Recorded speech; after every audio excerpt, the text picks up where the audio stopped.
ആളുകൾ കടം വാങ്ങിച്ച് ആ കടം തിരിച്ചു കൊടുക്കാതെ വന്നതിന്റെ പേരിൽ എത്രയോ മുതലാളിമാർക്ക് കടം കൊടുക്കാൻ മടി വന്നിട്ടുണ്ട്. എന്തേ? കടം കൊടുത്താൽ തിരിച്ചു കിട്ടൂല. അത് തിരിച്ചു തരാൻ വേണ്ടി എല്ലാ ആളുകളും വാങ്ങിക്കുന്ന ആളുകൾക്കോ അത് തിരിച്ചു കൊടുക്കണമെന്ന ചിന്തയുമില്ല. പിന്നെ ടെൻഷൻ അടിക്കുന്നത് ആരാ? കൊടുത്ത ആള്. വാങ്ങിച്ചാലാണ് ടെൻഷൻ അടിക്കേണ്ടത്, പക്ഷെ കൊടുത്ത ആൾക്ക് അപ്പൊ ടെൻഷൻ. ചോദിച്ചാൽ പ്രശ്നമായി. നിന്റെ പൈസ നീ തിരിച്ചു തന്നില്ലല്ലോ, അത് എപ്പോഴാ തരുന്നത് എന്ന് ചോദിച്ചു കഴിഞ്ഞാൽ പിന്നെ അത് വഴക്കായിട്ട് മാറാണ്. ഒരു മനുഷ്യൻ ചെയ്ത ഉപകാരത്തിന് ഇങ്ങനെയാണോ നമ്മൾ തിരിച്ചു മറുപടി പറയേണ്ടത്? അങ്ങനെയാണോ നമ്മൾ പ്രതികരിക്കേണ്ടത്? അതുകൊണ്ട് അത് ധിക്കാരമാണ്. ഒരു ഫഖീറായ മനുഷ്യൻ ധിക്കരിക്കുന്ന അള്ളാഹുവിന് വെറുപ്പാണ്. അള്ളാഹു നാളെ ഖിയാമത്ത് നാളിൽ മുഖത്ത് പോലും നോക്കില്ല എന്ന് പറഞ്ഞത് അൽ ആയിലുൽ മുസ്തക്ബിർ. 5 പൈസ കയ്യിലില്ല, പക്ഷെ അഹങ്കാരം ഒരുപാടാണ്.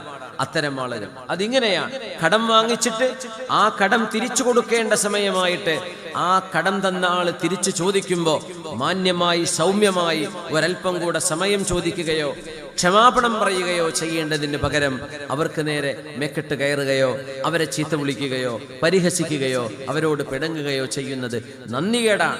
മിനിമം അത് നന്ദികേടാണ്. നന്ദികേട് അല്ലാഹുവിന് ഇഷ്ടമല്ല.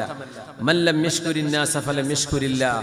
ജനങ്ങളോട് നന്ദി പറയാത്തവൻ അല്ലാഹുവിനോട് നന്ദി പറയുന്നില്ല എന്ന് മഹാനായ റസൂലുള്ളാഹി സ്വല്ലല്ലാഹു അലൈഹി വസല്ലം